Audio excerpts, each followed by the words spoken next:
Hola, ¿qué tal? ¿Cómo están? Bienvenidos y bienvenidas. Esto es Que No Se Te Olvide. Y estamos sin duda absolutamente conmocionados, profundamente dolidos con la tragedia de Venezuela. Nos ha conmovido a todos los peruanos y a todos los latinoamericanos en general, quienes vivimos en países donde la tierra tiembla. ¿Cómo no sentir una profunda emoción y empatía con Venezuela?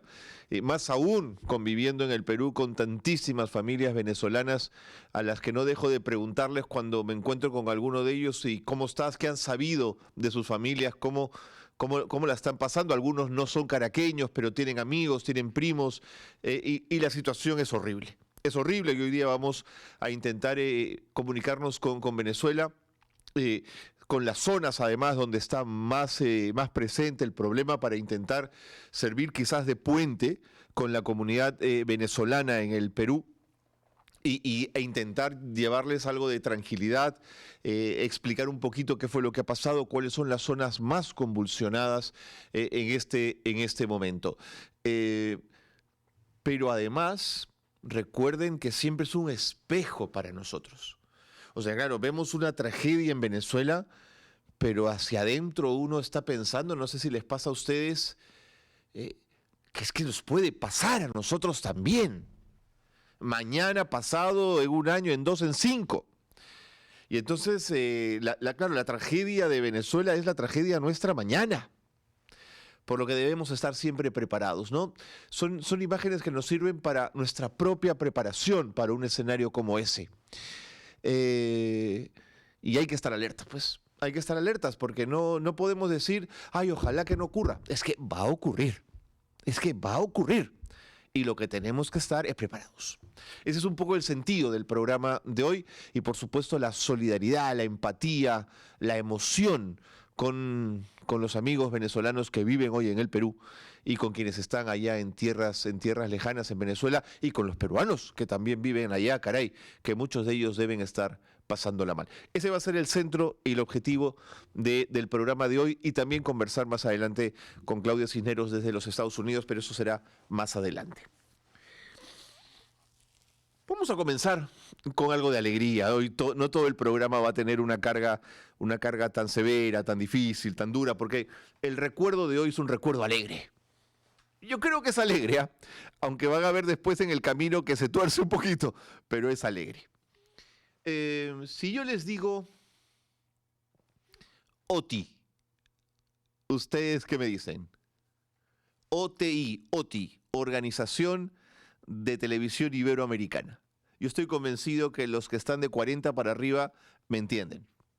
Era un festival de la canción. Con el tiempo desapareció, debe haber desaparecido hacia el año 99-2000 aproximadamente, pero cuando yo era chico, todos los años en mi casa, todo se paralizaba para ver el Festival de la OTI. Competía toda América Latina, como lo transmitía Televisión Española, decían Iberoamérica, ¿no es cierto? Pero nos encantaba porque todos competíamos en un festival de la canción, en épocas donde los festivales estaban muy de moda. Veníamos de la herencia italiana del Festival de San Remo.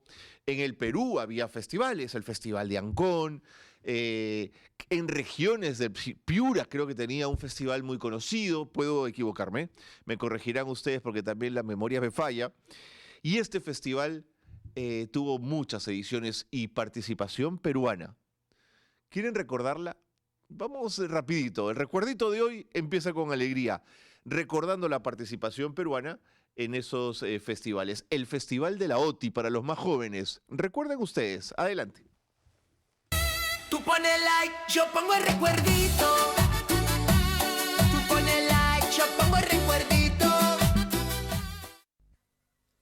Señoras y señores, que tengan ustedes una perfecta recepción vía satélite de este segundo premio del Festival de la Canción Iberoamericana. Conectamos con Belo Horizonte, Brasil.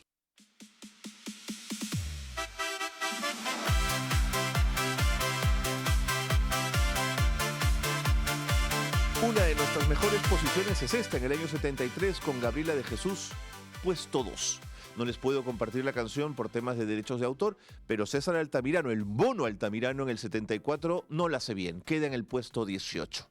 Gladys Mercado en el 75 obtiene el puesto 10. No la logramos en ningún festival de la OTI quedar en primer lugar. Fernando Llosa, un joven Fernando Llosa en el 76 queda en el puesto 15. Cecilia Bracamonte con la canción Landó en el 77 obtiene un puesto 6, nada mal, pero no lo logramos. Todos los países votaban. El Gran Homero, ganador en Viña del Mar, en el 78 logra el puesto 12 con la canción Mujer, Mujer. José Escajadillo, el gran José Escajadillo, en el 79 queda en el puesto 11. Regina Alcover, con Un buen motivo para amar, en el 80 queda en el puesto 11. Gladys Mercado, puesto 13 en el 81. La cosa no iba bien para Perú, no lo lográbamos. Y han sido como 28 festivales. Elsa María Elejalde en el puesto 7, con El signo en la frente. Miren la moda también cómo va cambiando, ¿no es cierto? Cierra la puerta Arturo Morales en el 83, no consigue pasar de los lugares preliminares. Los 80 son nuestros peores momentos en este festival. Raúl Vázquez, con Todos los días pueden ser Navidad, llega en el puesto 84. En el puesto preliminar, no pasamos de ahí, igual que Luis Alonso en el 85, Señora de Nadie, no consigue tener demasiada suerte. Francesco Petrosi, con la tremenda voz de soprano que tenía, y la canción Aprenderé en el 86 no pasa de la zona preliminar, igual que Jenny Higginson con He aprendido a volar en el 87 se queda en el puesto preliminar también. En Lima, Rocky Belmonte, uno de los mejores puestos, el puesto 3 en 1988, y Mache, Nadie me ama como tú en el 89, consigue puesto preliminar, no logramos conseguir trofeo. Viajero Rocky Belmonte repite plato en el 90. Perú queda en el puesto preliminar. Luego se hace conductor de radio y televisión. Eva Illón consigue una semifinal en el 91 con Estoy enamorada de mi país, una canción hermosa. En el 92 Tania Helford, nombres importantes, consigue solo el puesto preliminar. Perú nunca logra ganar la OTI. Gianmarco, volvamos a empezar. En el 93 consigue un puesto preliminar, y Rocky Belmonte, tercera participación con Mía en el 94, llega al puesto de semifinalista. ¿Por qué el Perú no consigue ganar este trofeo? Brillo en la piel, Julio Andrade en el 95, puesto preliminar, no se avanza mucho en el 95. En el 96, Carmina Canavino logra una de nuestras mejores posiciones. En el 96, Perú puesto 3. Conseguimos un segundo puesto y 2 terceros. Es lo mejor que conseguimos. Fabiola de la Cuba en el 97 es finalista. Ahí está justamente. En el 98, Lupe Eslava llega finalista, semifinalista también en el 98. Y en el 99, última participación peruana, Ana Karina llega al puesto de semifinalista, y ahí se acabó la OTI. No hubo más festivales. El Festival de la Canción Iberoamericana quedó allí. Tengo la sensación que con los años los festivales dejaron de ser interesantes. El Festival de Eurovisión todavía se mantiene en Europa y es una amplísima tradición. Algunos países se los toman más en serio, otros menos en serio, pero la pregunta sigue siendo la misma. ¿Por qué el Perú no consiguió nunca ganar este trofeo? ¿Por qué la canción peruana, con toda la música hermosa que produce el Perú, con todas sus raíces, con toda su belleza, con todos sus ritmos, no consiguió nunca impactar en un concurso como este? Quizás porque la producción de la música todavía no lograba entrar en un desarrollo amplio, quizás porque apostamos por ritmos internacionales más que por ritmos nuestros. ¿Por qué? Bueno, quienes vivimos el Festival de la OTI siendo chicos, cada vez que había un festival de este tipo veíamos cómo la canción peruana participaba y nos emocionábamos por ello, pero los logros no eran en tal caso demasiado alentadores. ¿Ustedes qué me dicen? ¿Vivieron ese festival? ¿Lo recuerdan? ¿El Festival de la OTI, la Organización de Televisión Iberoamericana, o no? ¿O pasó desapercibido? Betty Mi Ciego, Raúl, la primera participación peruana fue con Betty Mi Ciego, peruana que se fue a radicar a España y que terminó representando a España en el Festival de Eurovisión. Claro que sí, la gran Betty Misiego, que comenzó siendo bailarina de ballet. Guapísima Betty Misiego. Está en una de las imágenes, que se ponía un moño así espectacular. Betty Misiego, ¿cómo no recordarla? Ruth, buenos días. Carlos, cumplidita esperando el programa. Eres un amor. Ruth, muchísimas gracias por estar con nosotros. Yani, lindo ver el programa en mi día de descanso. Qué bueno, Yani. Mientras descansas un ratito, estamos juntos viendo el programa y recordando, no sé si recordabas el festival de la OTI. Lindo ver el programa, dice Yani. Ruth, mi like a cambio de un recuerdito. Bueno, esto es un recuerdazo, los festivales de la OTI de antaño. Ruth, te mando un gran abrazo. Un segundo puesto y 2 terceros puestos. Nunca nos llevamos el trofeo en este festival de la canción. Y miren, estuvo Fabiola de la Cuba, estuvo Eva Illón, estuvo Cecilia Bracamonte, estuvo un montón, digamos, de personas que participaron de este festival de la canción iberoamericana. Muy bien. Ese recuerdo queda entre nosotros. Si les ha parecido bueno, si les ha gustado, regálenme un like, un compartir o un comentario, porque hoy en un programa que está tan cargado de noticias duras, difíciles y complicadas, queríamos comenzar con un poquito de alegría. Hasta aquí, el recuerdito.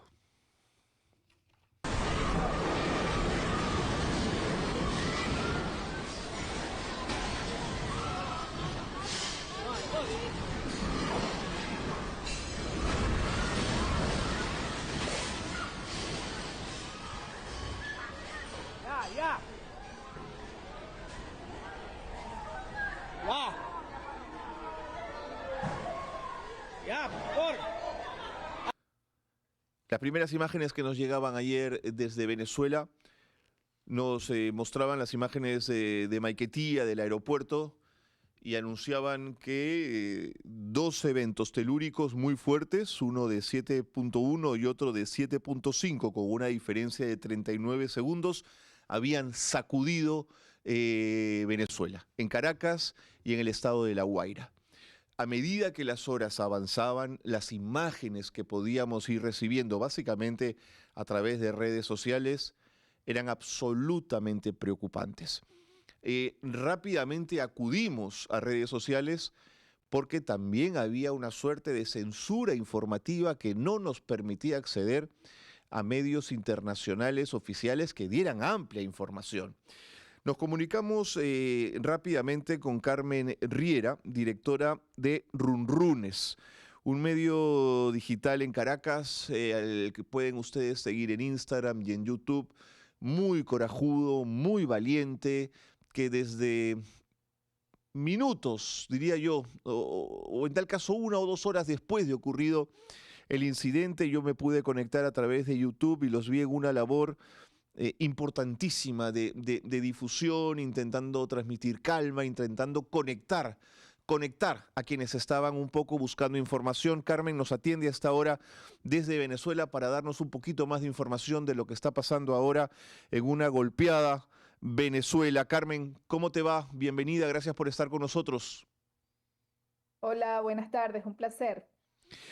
Bueno, la información que tenemos hasta ahora es, seguimos recibiendo información que llega por redes sociales y vemos una ciudad, Caracas, muy golpeada y una Guaira aparentemente destruida en un 70-80%. ¿Qué información a esta hora puedes compartir con nosotros, Carmen? Sí, la verdad, La Guaira es el lugar que más devastación tiene, con 200 edificios, 200 y pico de edificios destruidos, bueno, no se sabe el número ni de muertos ni de desaparecidos hasta ahora allá. Aquí en Caracas es mucho menos. Hay una zona sísmica que está muy cerca, hasta el norte de la ciudad. El Caracas es un valle que lo divide un río, y en la zona norte es la zona más sísmica, la que está más cerca de la montaña que nos divide del mar. Es el municipio Chacao, donde está Altamira y Los Palos Grandes, 2 zonas que son donde están los 3 edificios que colapsaron. También hacia el oeste de la ciudad, en el mismo norte, también hubo 3 edificios más colapsados, 2 en San Bernardino y 1 en El Paraíso. Carmen, te interrumpo un ratito porque quiero darle pase a Glorimar Fernández, que está en La Guaira. Ella es periodista del Pitazo y está con muy Sí, poquita batería y quiero conversar con ella, aprovecha. aprovechando que Sí. está con nosotros antes que podamos perder la comunicación. ¿Cómo te va, Glorimar? Bienvenida, gracias por estar con nosotros en estos momentos tan difíciles para Venezuela. Bienvenida.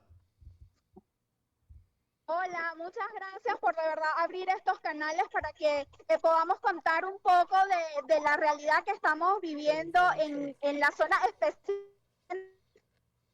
venezolano. Acá estamos desde temprano. En nuestra cobertura decenas de Glorimar está en este momento en La Guaira, ella es periodista de un medio hermano llamado El Pitazo, y ha hecho una cobertura increíble en la zona. Son pocos los periodistas que han podido. Sí, Aló, sí. Glorimar, ¿nos escuchas? estoy otra vez, me moví un poco, creo que acá se me pueden escuchar mejor. Sí, te escuchamos con algunas dificultades, comprendemos la situación. Cuéntanos un poquito lo que has podido esta mañana ver en tu recorrido por La Guaira, por la zona más costera. Sí, exactamente. Conjuntos residenciales en su mayoría vacacionales. Bueno, también hay muchas construcciones de Misión Vivienda, que son estos edificios que ha construido el gobierno venezolano, fueron de los que quedaron desplomados. Hemos visto nosotros desde nuestra óptica periodista decenas de personas fallecidas que han traído de los escombros. También tenemos testimonios de sobrevivientes. Hemos hablado, por ejemplo, con una persona, un comerciante, que estaba en medio de los escombros rescatando a mucha gente, y cuando le pregunté remoto, él me dice que su esposa y sus hijos pequeños quedaron muertos por los escombros. Él no podía estar sentado, no puede estar tranquilo, y pues él decidió estar caminando por toda esta zona buscando y rescatando gente. Esta es la realidad de la costa, de punta a punta. Hay decenas, cientos de personas voluntarias. Ellos han bajado de Caracas, desde la capital del país, vienen a La Guaira, especialmente en moto, que es el transporte más accesible para llegar a todas estas zonas. Han venido con lo que le cabe en la moto, con cajas de agua, con frutas, con medicamentos, a colaborar y a sacar a los sobrevivientes bajo los escombros, que actualmente hay decenas de personas que siguen vivas bajo los escombros. Pero Glorimar, hasta el voluntariado y la buena intención hay que organizarla, porque el desorden y la buena voluntad también termina perjudicando las labores de rescate. ¿Protección Civil se está dando abasto para organizar el rescate? No, no se dan abasto. Protección Civil, bomberos, policías, no se dan abasto. La cantidad de zona perjudicada es inmensa, es impresionante, y los funcionarios que hacen su trabajo no están organizados y son muy pocos. Ellos, por ejemplo, la policía está enfocada en controlar el tránsito, pero en las zonas devastadas, donde están los edificios derrumbados, hay muy pocos policías, hay muy pocos rescatistas. De hecho, escuché, no lo sé porque no estoy conectada a las redes, que había llegado ayuda a través de de helicópteros. En la zona donde estoy no han pasado helicópteros. Vengo de Caribe, que es una de las zonas más devastadas, y realmente hasta hace minutos estábamos allá y veníamos de regreso, no había llegado o aterrizado ningún helicóptero. Ahora, Glorimar, ustedes no tenían un terremoto de esta magnitud desde 1967, aunque en Sucre vivieron uno en las últimas décadas. Pero ¿tenían ustedes preparación para sismos, una cultura preventiva, una lógica de pensar que esto podía suceder? Nunca, jamás. no existe cultura sísmica en Venezuela. Los venezolanos no sabemos que muy poco ocurre hacia la zona de Cariaco, de Sucre que estás mencionando, pero en el centro del país, en Caracas, en el estado Miranda, en Carabobo, y te puedo asegurar que en el resto del país los venezolanos no conocemos lo que es tener una cultura sísmica. A ver, por instinto, te hablo por mi propia persona, me hizo Google que iba a ocurrir un movimiento a segundos antes de que ocurriera, pues ya había ocurrido en otro lado, que supongo que era la onda, y fue lo que me dio tiempo de salir. Estaba sola, pero la gente que estaba a mi alrededor en ese momento tuvimos que ayudar, la gente de la tercera edad.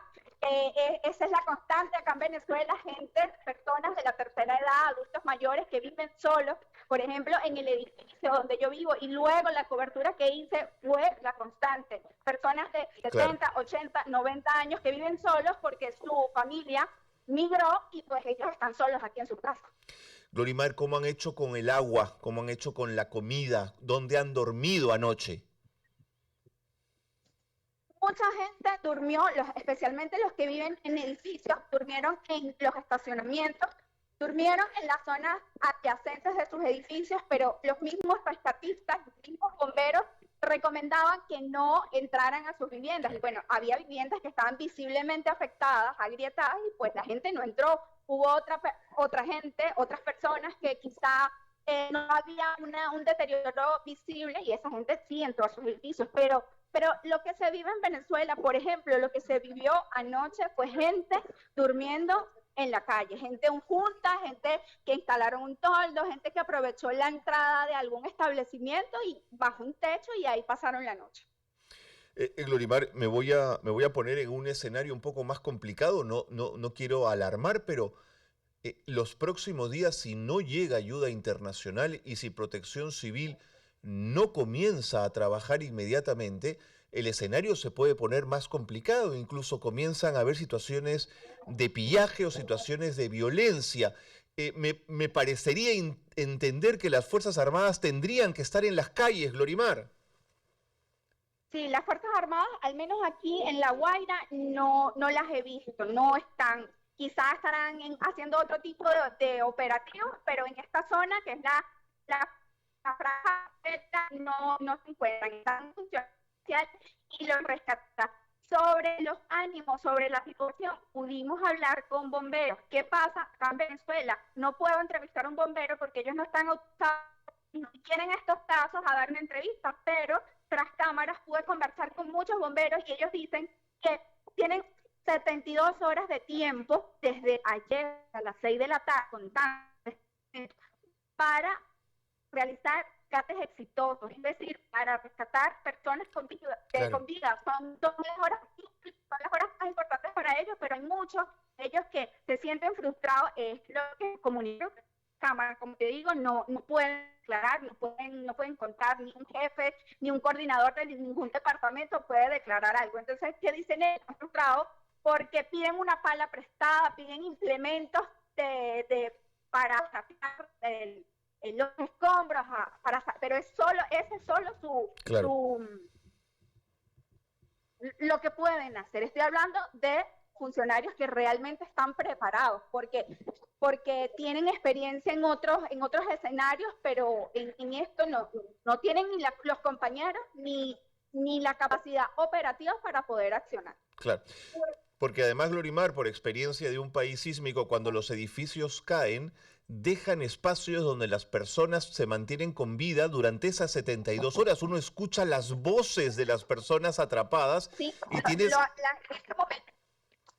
en este momento estamos viviendo un escenario como estás describiendo. Estamos en un edificio, en nuestro venir buscando señal, porque en toda esta zona no hay señal eléctrica, no hay internet, solo una antena Starlink que estamos usando. Estamos viviendo esa realidad de personas que están atrapadas en un edificio, y hasta nosotros como medio de comunicación nos hemos acercado a hablar. No sé dónde están, no se ven, están debajo de los escombros, pero les llega agua, pueden hablar. Una señora de 53 años, hemos podido conversar con ella. ¿Y qué dice ella?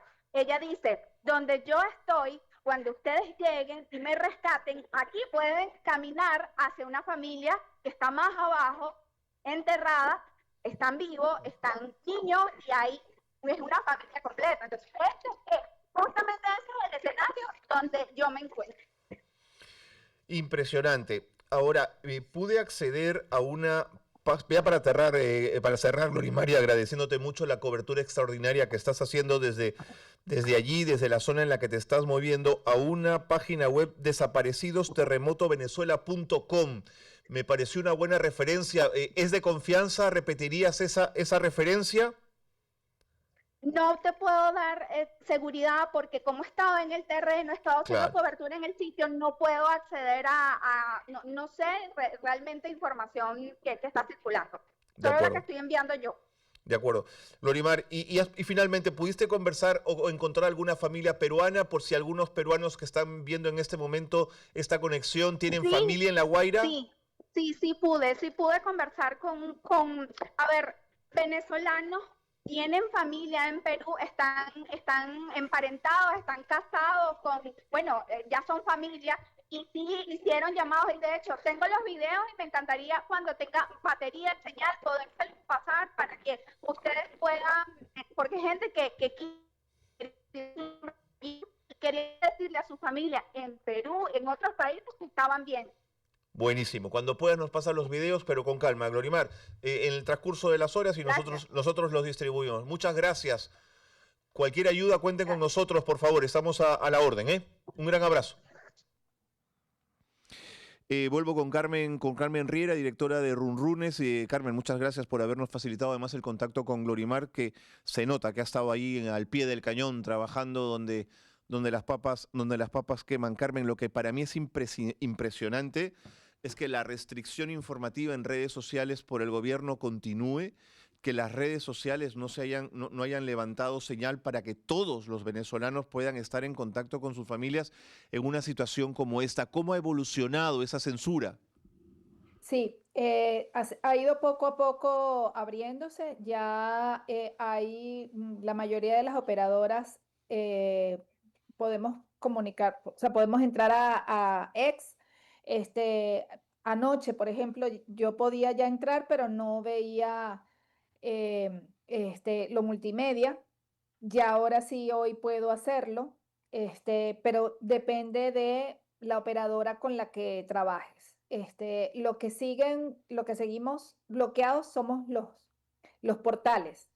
Los medios no necesitamos VPN para que la población pueda entrar a la información y bueno, lo que estamos es abocados, por supuesto, a Instagram, y el mismo X y WhatsApp, los que tenemos canales de WhatsApp, informamos por ahí. Entiendo. ¿Qué se sabe de los presos políticos que aún no han sido liberados y que siguen en cárcel? No, en este momento no sabemos nada. Hubo una información que salió anoche, no, perdón, esta mañana, que los familiares de un preso político que vivían en Maracay murieron en el edificio que se desplomó en Maracay. Creo que fue un solo edificio que se desplomó y allí vivía los familiares de uno, que no te tengo ahorita el nombre cuál es. La presidenta Eso es lo encargada único que hace.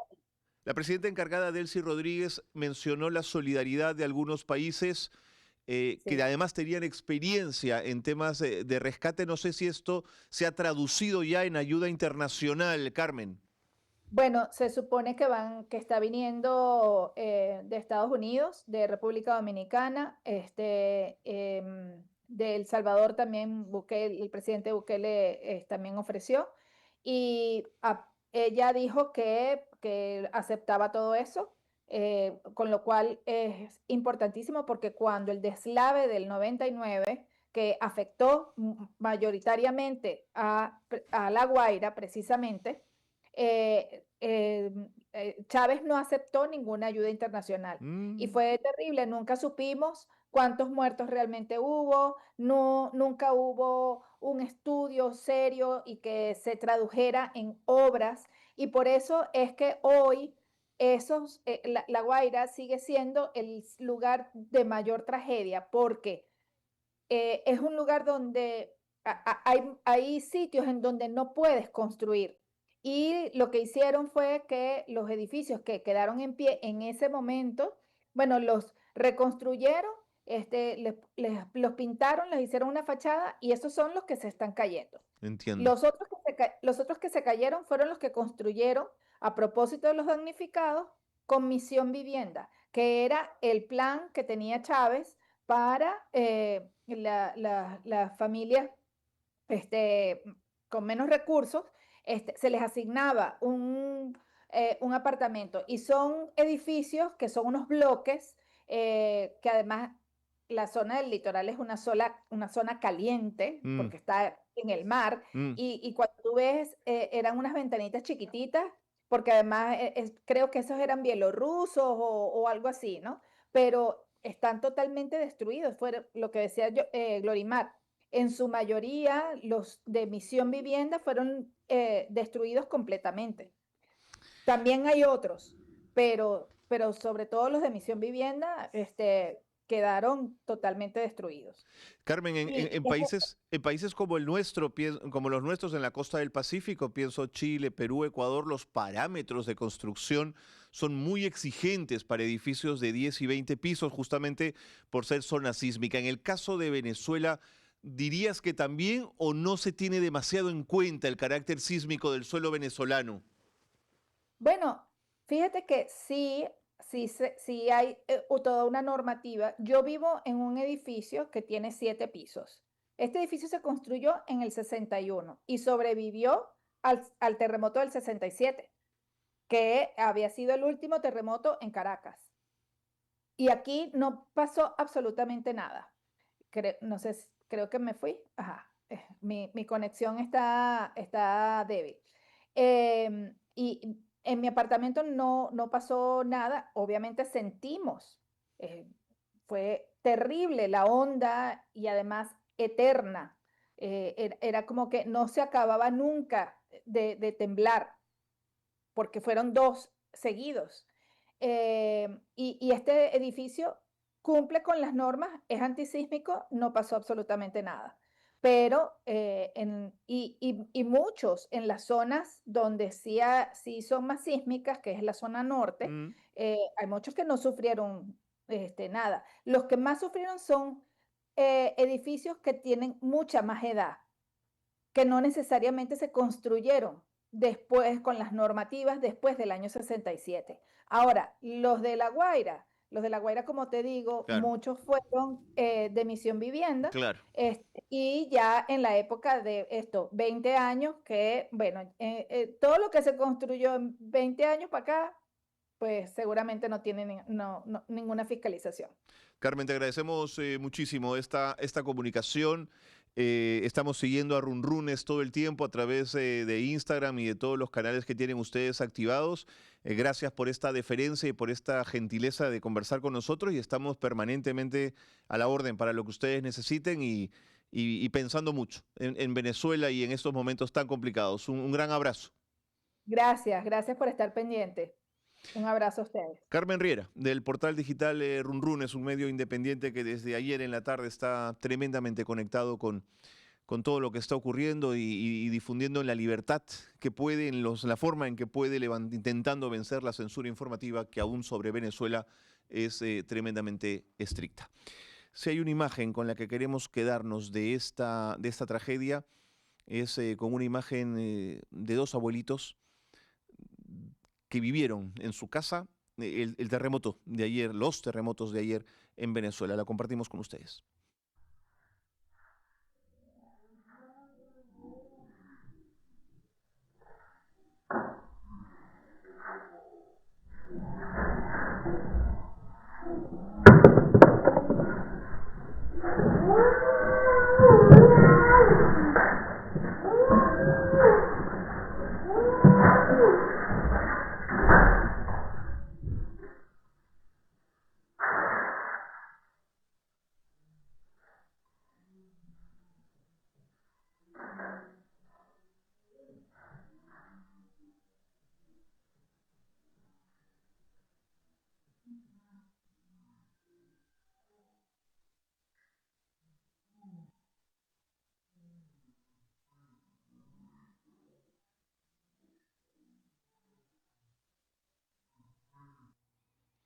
Es maravilloso, ¿no?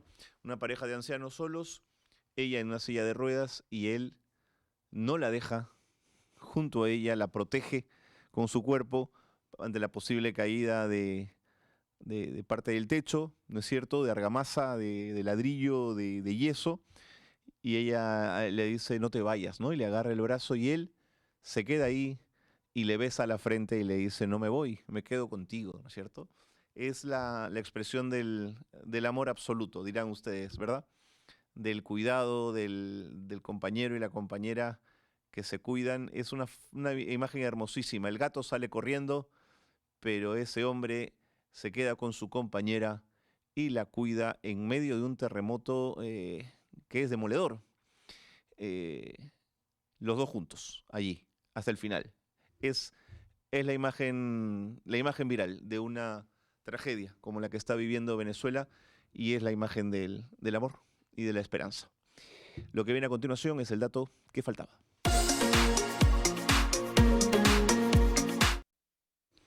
Muy bien, dejamos Venezuela, siempre por supuesto atentos a cualquier información que venga. Por favor, que haya salido hoy día el sol no quiere decir que va a haber temblor en Lima. A ver, por favor, que ya estamos grandes, ¿ah? Para pensar que cuando cambia el clima se vienen los terremotos. Por favor, ¿eh? A ver, tengo acá la denuncia penal. Fíjense la estupidez de la Procuraduría General del Estado, ¿no? Interponen denuncia penal contra Claudia Consuelo Cisneros Méndez y otra serie de personas, ¿no es cierto?, por grave perturbación de la tranquilidad pública, ¿eh? Grave perturbación. Es que es como... ¿Y cuál es el argumento? Bueno, que Claudia dijo la siguiente frase. Sepan bien que si está el fujimorismo nuevamente cocinando un intento de fraude, las calles arderán. ¡Oh!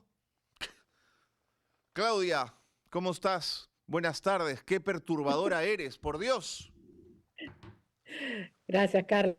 Sí, sí, sí, en realidad reírse de lo absurda de esta pseudo denuncia, le llamo yo, y al mismo tiempo rechazarla categóricamente porque queda claro que no tiene ningún sustento, por tanto es claramente una persecución política al ejercicio de mi derecho de la libre Absolutamente. expresión, una persecución política al ejercicio de la opinión política y también no solamente de la libre expresión como comunicadora, como activista, como periodista, pero también de mis compañeros y compañeras de la prensa alternativa que han sido incluidos, e incluso políticos, por eso lo he hecho, de estar organizando marchas pacíficas, ¿no? Y llamar a organizarse para la defensa del voto popular. Entonces, yo creo que este entrante gobierno de Keiko Fujimori, que sabe que va a enfrentar a más de medio país en contra, ¿no es cierto? Porque es la candidata que ha tenido el mayor antivoto probablemente de la historia del Perú, en lugar de estar tendiendo puentes, ¿no es cierto?, hacia aquellas personas que van a hacer oposición, lo que está haciendo es preparando, allanando un camino de absoluta persecución y censura. ¿No? No es solamente esta pseudo denuncia contra nosotros y Ujú, nosotras, es ujú, también la ley de impunidad de policías y militares. ¿Para qué ujú. es? Pues, obviamente es para controlar las calles a sangre y fuego, como ellos están acostumbrados desde la época de Alberto Fujimori, desde la época de Dina Boluarte, blindada 7 veces por el queiquismo, ¿no? La ley contra los artistas, que es censura, es callar la boca, quién puede hablar y quién no. Sabemos que tenemos artistas muy vocales, muy políticos y políticas en Así nuestro es. país. No es casualidad. Y de otro lado, tratar de callar a prensa alternativa. ¿Por qué? Uno se pregunta, ¿no? ¿Por qué no calla a otros que, digamos, están en prensa más corporativa, ¿no? Menos de streaming? Porque, pues claro, somos los más débiles, ¿no? Somos los más débiles y como somos muy vocales antifujimoristas, pues ahí hay que ir. El fujimorismo, como digo, de Keiko, en lugar de estar tendiendo puentes, lo que está es empezando a censurar previamente a comunicadores, a políticos de oposición, a jueces y fiscales, a periodistas de investigación como Gustavo Así Gorriti. es. Yo creo que todas estas últimas señales Mm. que nos está dando este entrante gobierno, una vez sea proclamado, es cómo se van a comportar con la oposición, Pero además, ¿no? Claudia, a través de la instrumentalización de instituciones del Estado, en este caso de la Procuraduría General del Estado, lo cual me parece más grave todavía, ¿no? Así es, así es. Y es que, a ver, es que ese es el modus operandi de la entraña fujimorista de ayer y de hoy, ¿no es cierto? Porque quienes vivimos la dictadura de Alberto Fujimori sabemos que le tomó años capturar todas las instituciones. Keiko Fujimori entraría a este nuevo gobierno ya con las instituciones capturadas, que claro, también le ha tomado años, ¿no? Detrás de la máscara del Congreso, pero ya tienen el Tribunal Constitucional, la Junta Nacional de Justicia, que dicho sea de paso, también la acaban de premiar con un aumento de sueldo Sueldazo, impresionante. sueldazo, 47.000 soles por hacer bien las Así cosas, es. ¿no? Así es, y entonces, ¿qué es eso, no? Esa es una manera de comprar y seguir comprando sus lealtades de mala forma, ¿no es cierto?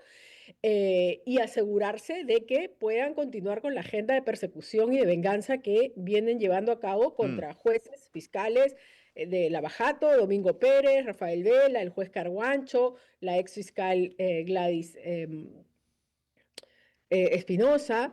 Entonces, Dele yo Espinosa. digo, perdón, Delia Espinosa. Entonces, creo que hay que ser muy ingenuo para no Mm. armar, o sea, añadir todas estas piezas, juntarlas y ver el panorama que se nos está presentando enfrente, ¿no es cierto? No es una agrupación política demócrata la que se nos está presentando, es una agrupación que nos está enseñando el camino, que está tratando de leccionar antes de entrar al poder para que justamente no le diga que fueron ellos, sino el régimen que se va, que también sabemos que es manejado por Keiko Fujimori, pero digamos oficialmente, ¿no es cierto? Y atando cabos, ¿no es cierto? De Para acuerdo, de acuerdo. aleccionar a jueces y fiscales que se atrevan a investigarlos o a denunciarlos, a periodistas que se atrevan a investigarlos, a Absolutamente. comunicadores sociales, activistas y políticos que se atrevan a llamar a las Absolutamente. calles, o sea, quieren neutralizar calles, neutralizar investigaciones periodísticas, neutralizar investigaciones en el sistema judicial. O sea, es clarísimo, ¿no? Que aquí hay ya una persecución política dura, pura y dura. Por eso quiero compartir contigo un brevísimo audio que se me ocurrió recuperar cuando vi la vergonzosa portada de ayer del Comercio que pone a Roberto Sánchez y dice antidemocrático por decir fraude, Sí, sí. que podemos Sí, discutirlo o sí, sí, no, pero me acordé de este audio, claro. Claudia, lo comparto contigo. Adelante, compañeros. Dicen que en pocas horas o en pocos días van a consumar el fraude en la mesa y nosotros les decimos que no vamos a aceptarlo. A lo largo de estas semanas hemos podido ver tantas denuncias, irregularidades y quieren apresuradamente ya lanzar un resultado. ¿Por qué tanta presión? Yo les digo desde acá, y creo que represento esa voz de tantas personas que le decimos bien claro, no al comunismo, fuera el comunismo. Junio del 2021. Nunca el Comercio le dijo a Keiko Fujimori antidemocrática. Es decir, también hay un aparato mediático detrás de todo esto muy sólido y actuando en conjunto, Claudia, ¿eh? Completamente, completamente. Es decir, el doble rasero es más que evidente, ¿no? Tú lo estás mostrando en ese audio, pero creo que también todos recordamos cómo se ha pasado años, o sea, ni siquiera días o semanas, años diciendo sin ninguna prueba que hubo fraude, ¿no? Ahora, más allá de lo que termine siendo el resultado de las demandas que está interponiendo el señor Roberto Sánchez, ¿no es cierto? Yo, en mi caso, por lo menos, yo me he cuidado mucho de no usar nunca la palabra fraude. Yo en todos los videos, incluido el video del cual sacan de contexto esta declaración mía, he cuidado mucho de hablar de irregularidades y de cosas extrañas que empezaron a pasar, ¿no es cierto? Desde cuando se desdijo el señor Alfredo Torres Mm, y recordar cómo se desdijeron en el año 2000, mm. también en ese intento de fraude, ¿no es cierto?, contra Alejandro Claro, es que es Toledo, delicado hablar y de que, fraude. Yo también comparto esa sensación contigo. sí, o sea, evidentemente creo que más de uno sentimos que quizás no todo ha sido claro y quizás hay, yo no quedo con la tranquilidad de una victoria legítima, pero no tengo las pruebas, Claro. en mi caso, para decir que ha sido fraude, ¿no? Entonces, eso de un lado. De otro lado, como te decía, en este video donde yo expongo algunas de estas primeras irregularidades, cosas extrañas que comenzamos a ver, y recuerdo lo del año 2000, como fue la única otra vez en que Ipsos Apoyo se Se desdijo, ¿no desdijo. es cierto? Sí, claro. Y por eso es que yo digo esas frases de, ojo, si el fujimorismo nuevamente, entre paréntesis, como en el año 2000, está intentando hacer una trampa, incluso digo trampa, ni siquiera digo fraude, ¿no? O sea, atención, porque las calles van a arder.